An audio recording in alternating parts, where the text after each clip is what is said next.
Seja muito bem-vinda ao podcast Empreendedora Selvagem. Eu sou a Isa Moreira. Eu sou a JJ. E nesse podcast, nessa temporada, a gente vai trazer contextos, áreas da vida da empreendedora e do universo feminino, trazendo perguntas profundas. O tema de hoje é...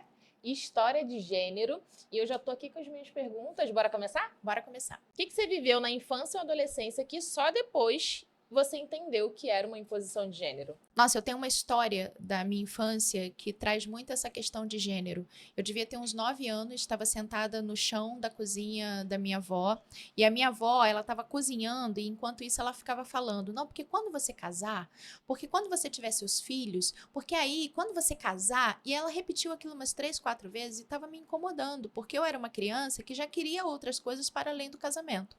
E aí eu falei para ela, vó, eu acho que eu não vou casar, eu quero viajar, eu quero morar sozinha, e se um dia eu quiser ter um filho e eu não tiver um marido, eu vou ter um filho de produção independente.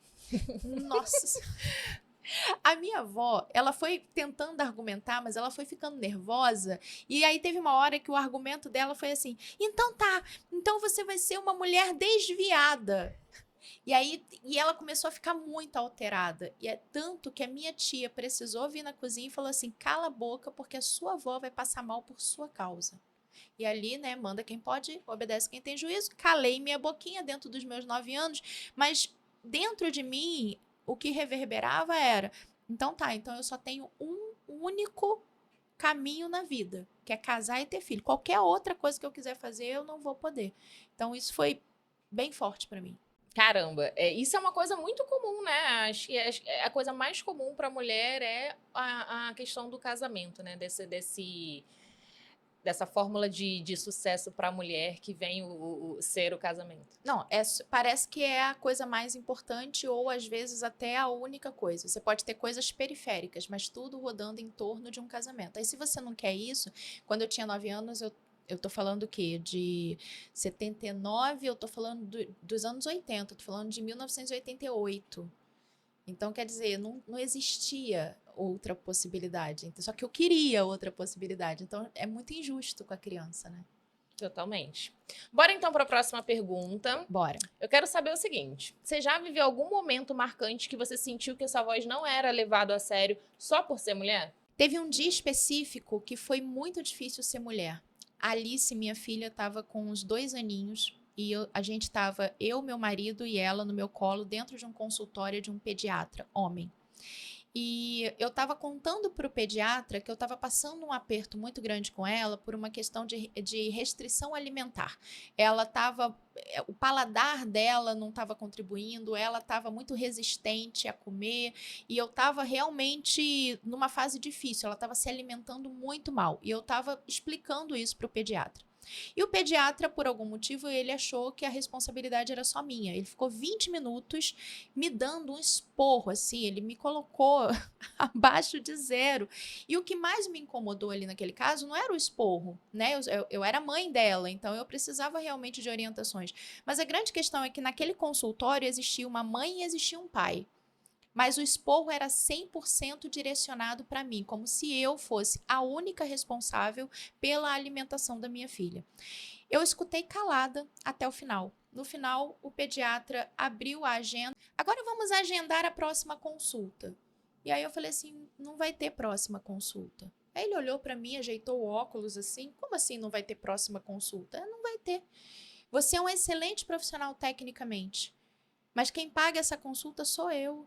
Eu não vou pagar para vir num profissional misógino como você. E aí eu levantei e fui embora. Aquilo foi muito importante para mim, sabe? Porque talvez eu não me lembro antes desse dia de eu ter me posicionado tão firmemente sobre uma questão de gênero, sabe? Uma questão que para ele, provavelmente ele sempre fez isso e nunca ninguém falou nada e essas mulheres deveriam sair do consultório achando que a responsabilidade era 100% delas. E ali eu saí muito orgulhosa de mim mesma, cara, eu consegui me posicionar. Eu consegui mostrar, talvez eu tenha ensinado alguma coisa para esse péssimo profissional e talvez eu tivesse mostrado para ele o seguinte, olha, a responsabilidade da alimentação de um filho é da mãe e do pai, nunca somente da mãe. E qual regra social ligada ao que é de homem e o que é de mulher você já quebrou? Tem uma regra social que a galera na internet está querendo agora contar uma narrativa tosca de que é algo biológico e às vezes religioso, que é o papel de gênero, coisas de homem e coisas de mulheres. E existe, inclusive, dentro dessa narrativa, uma história mais tosca ainda, de que se mulheres fazem coisas de homens e homens fazem coisas de mulheres, a polaridade, a energia é invertida. Cada vez que alguém faz um vídeo sobre isso na internet, Jung dá uma virada no túmulo, assim, porque ele não passou a vida dele toda para estudar polaridades femininas e masculina e chegar numa narrativa tão superficial como essa. Então, por exemplo, se diz que todo o trabalho doméstico cai na responsabilidade da mulher, inclusive da mulher que trabalha fora. Então, você vê como é que é maravilhoso, né? Um casal brasileiro típico, né? Onde homem e mulher trabalham fora. Dentro desse lar brasileiro, é comum e aceito que esse homem saia para trabalhar, essa mulher saia para trabalhar e, ao retornar, o trabalho doméstico caia 90% na mão dessa mulher. Inclusive, o trabalho psíquico disso. Se tem o material de limpeza, se tem compra, se o armário está cheio, se está faltando alguma coisa, quem é que vai contratar uma diarista, como é que, se realmente resolver um problema ou outro da casa, a agenda da escola das crianças. E na minha casa não é assim. Na minha casa é dividido. Não, peraí, são 2 adultos funcionais. Então, os 2 adultos funcionais vão dividir em 50% tudo que tem para ser feito. Isso foi uma coisa que eu quebrei completamente. Quando eu falo sobre isso na internet, causa um estranhamento, sabe? E causa um reiterismo. E olha, o reiterismo vem de mulheres. Pasme. E é que você fala de umas coisas muito profundas. Eu pensei, a regra social que eu quebrei. Uma vez eu comprei uma aliança pro meu namorado. Eu acho isso ótimo. Vai, fala disso, por favor.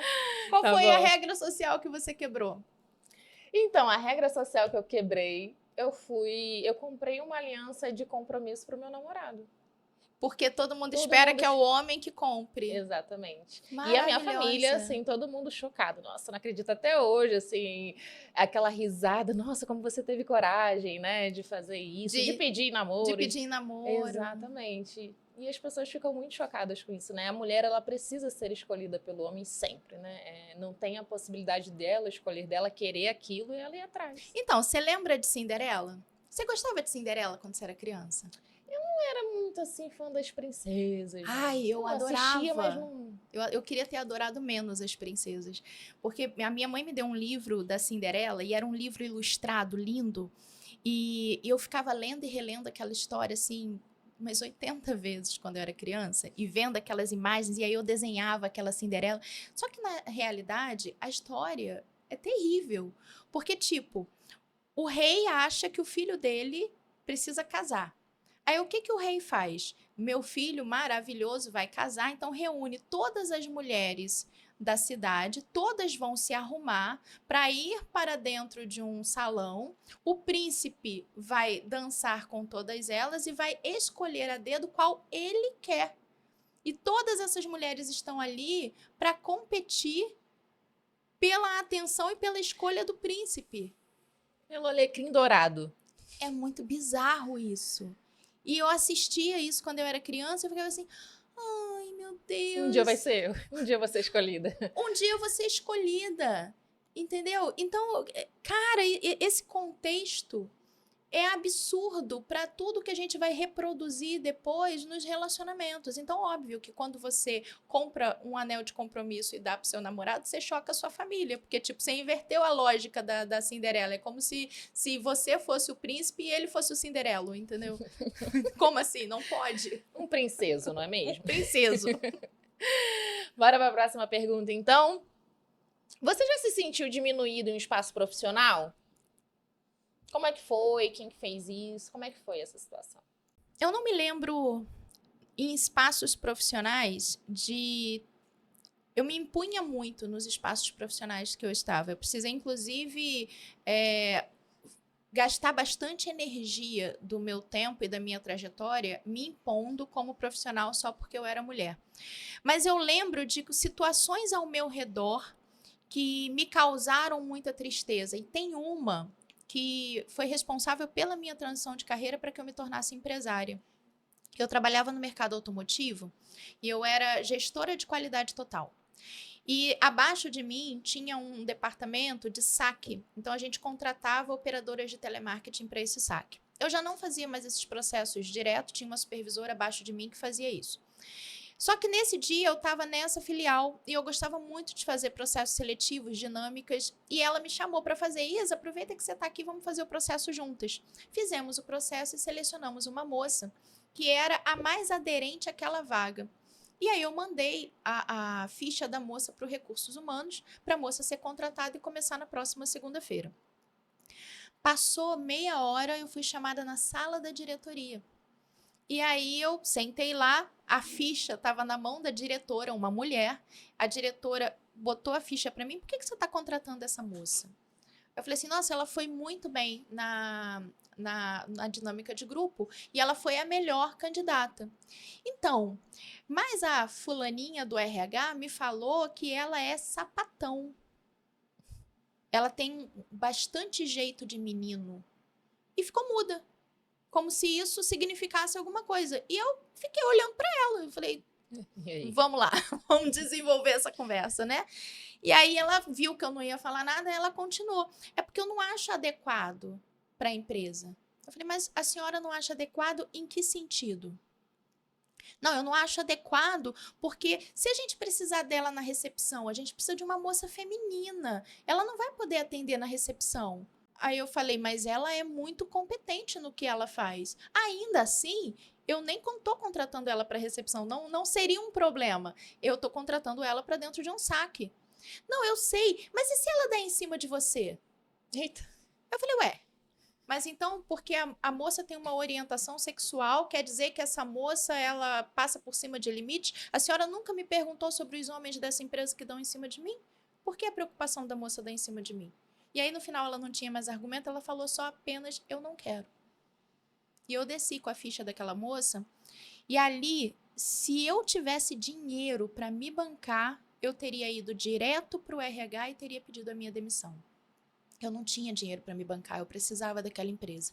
Então, eu botei um prazo para mim. Eu falei, eu não vou trabalhar numa empresa que tem esse tipo de valores, porque isso me fere. E aí, eu fui no RH, entreguei a ficha, e eu me dei um prazo de 30 dias. Em 30 dias eu tinha encontrado outro emprego. Ali nasceu a minha sementinha do tipo, eu não me adequo ao mercado tradicional. Eu preciso montar a minha empresa. E anos depois estamos aqui na nossa empresa. Eu acho muito interessante isso de, às vezes, você não tem a possibilidade naquele momento de fazer um movimento, né? Sair de uma situação, sair de um ambiente que você não compactua, né? Com o que está acontecendo ali, mas determinar um prazo, né? Você, às vezes, não tem essa possibilidade de sair, mas você consegue se organizar para aquilo, mas não permanecer nesses lugares que nos ferem de alguma forma, né? Que ferem nossos valores. Criar um plano.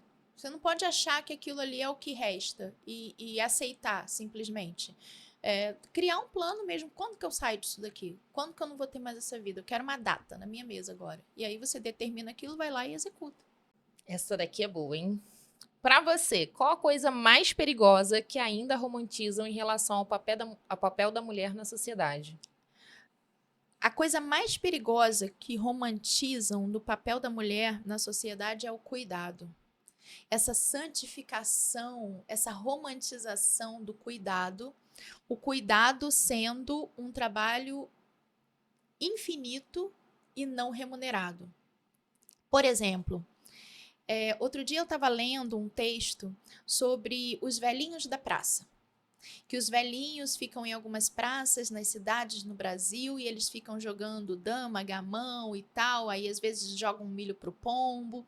E essa matéria, ela questionava por que não existem as velhinhas da praça?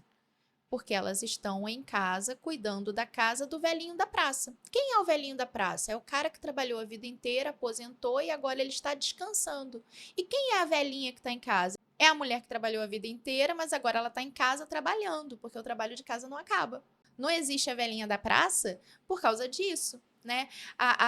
Essa romantização do cuidado, dizendo que o cuidado é algo essencialmente e exclusivamente feminino e que é uma dádiva, coloca essa mulher numa situação de trabalho eterno não remunerado e leva essa mulher para a exaustão.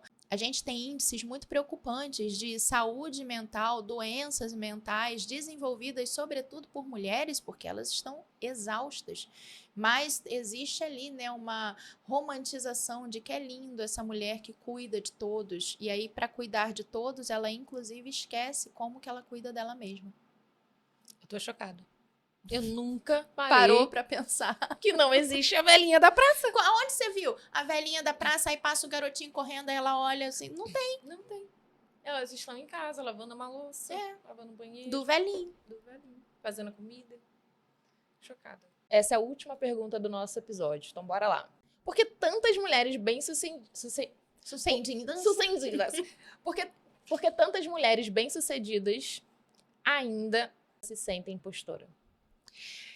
As mulheres bem-sucedidas se sentem muito impostoras. E aí você vai se perguntar, mas como elas conquistaram status, autoridade, dinheiro? Mas lá no fundo, quando elas vão no banheiro, quando elas estão tomando banho, quando elas botam a cabeça no travesseiro, existe ali uma dúvida. Sabe? Será que eu realmente deveria estar nesse lugar? Será que eu dou conta de fazer isso? Será que eu sou boa realmente o suficiente? Uma autocobrança absurda. Mas por quê?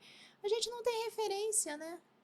A gente cresceu vendo que o sucesso era masculino. Nós vimos cientistas homens, astronautas homens, CEOs homens, empresários homens, né? A gente via a mulher em outro lugar. Então, quando essa mulher vai para o mercado de trabalho e ela tem sucesso, ela tem uma ascensão, logo ela se questiona dentro do inconsciente dela se ela não está deslocada, o que ela está fazendo. Alguma coisa no inconsciente dela fala assim, eu acho que eu não estou no lugar certo. Mas é isso, é falta de referência. Ela vai ser referência para futuras gerações, né? Agora, tem uma outra coisa também, que é o seguinte. No caso das mulheres bem-sucedidas, a síndrome da impostora vem desse lugar, né? Falta uma referência, existe uma história de gênero que faz essa mulher se sentir deslocada e questionar o próprio talento. Mas em outros casos, às vezes é só incompetência mesmo. A pessoa fala assim, eu estou com síndrome da impostora. Às vezes você é impostora. Abre a internet, você vai ver tanta gente falando de coisas que a pessoa ainda não tem, que as pessoas ainda não resolveram, sabe? Então, às vezes, é questão mesmo de, eu tô me sentindo impostora. Cara, já experimentou estudar sobre esse assunto? Já experimentou viver realmente aquilo que você tá falando na internet? De repente, você não vai mais se sentir tão impostora assim. Que tal realmente ser boa naquilo que você quer provar pro outro que você é, mas que você, no fundo, sabe que você não é boa? Você pegou pesado com o povo. Terminei mal, assim? Eu já tava aqui pensando, você tá falando, eu já tô pensando no que eu vou falar. Eu ia fazer a pergunta assim. E quem que ganha, hein? Com a síndrome da impostora, né? Da gente não se sentir boa. Mas agora você já falou, vocês são incompetentes. Não, mas pega... Tá, mas vamos pensar nas competentes. Tá bom. Você acaba com as coisas que eu penso no seu desenrolar. Desculpa. Falando agora de quem realmente tem a competência, estudou, tem as credenciais, mas não, né, sente ainda uma impostora. Quem é que tá ganhando com isso, né? Como é que isso se desenrola na sociedade? Como é que é possível que tantas mulheres competentes se sintam assim, ao passo que a gente vê homens muito medianos fazendo coisas grandiosas e tendo coragem de fazer coisas grandiosas, né? Como é que é isso? Tem uma pesquisa que fala que quando, por exemplo, uma empresa lança uma vaga, e essa vaga é muito boa, internamente, para processo seletivo interno da empresa. Os homens que vão se candidatar a essa vaga, normalmente eles se candidatam quando eles se acham 60% aptos para aquela vaga. Olha. A mulher, quando olha para a vaga, ela pode ser 100% apta, que às vezes ela não se candidata. Ela acha que ela não é competente o suficiente. Isso é um treinamento que é dado a nós desde que a gente nasce. de se sentir menos, de questionar o próprio talento, de questionar o tempo inteiro se realmente a gente dá conta, se a gente pode. E óbvio que existe um sistema gigantesco que se dá bem com isso, porque se eu tô me sentindo insegura, se eu tô me sentindo menor, eu vou inclusive aceitar estar em relações, trabalhos, aceitando menos do que o que eu mereço. E tem um sistema todo se beneficiando com isso. Empresas com profissionais mulheres incríveis, pagando menos do que elas mereciam. Lares com mulheres se doando 2, 3 vezes mais do que o marido. Né? E essa situação acaba reforçando ainda mais a lógica androcêntrica, patriarcal que a gente vive. É muito bom para esse sistema que elas se sintam impostoras, que elas duvidem de si mesmas. Eu adorei esse episódio. Você gostou? Eu adorei esse episódio, porque, assim, muitas coisas... Cara, sabe o que a gente podia botar no final? Os erros de gravação. Nossa, verdade. Bota os erros de gravação no final.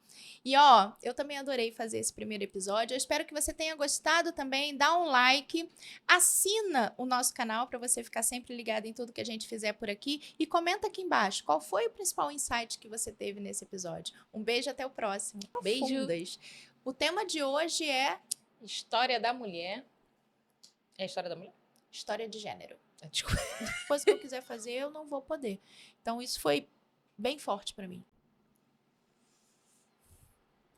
Que triste. Que triste. Não, que isso tá impregnado, né, nas pessoas e elas não se tocam, não percebem que elas fazem isso, mas elas precisam começar a... Eles precisam... Não, esquece essa parte. Tá bom. Tudo bem. Vai ser ótimo ter esses cortes. Vai ser.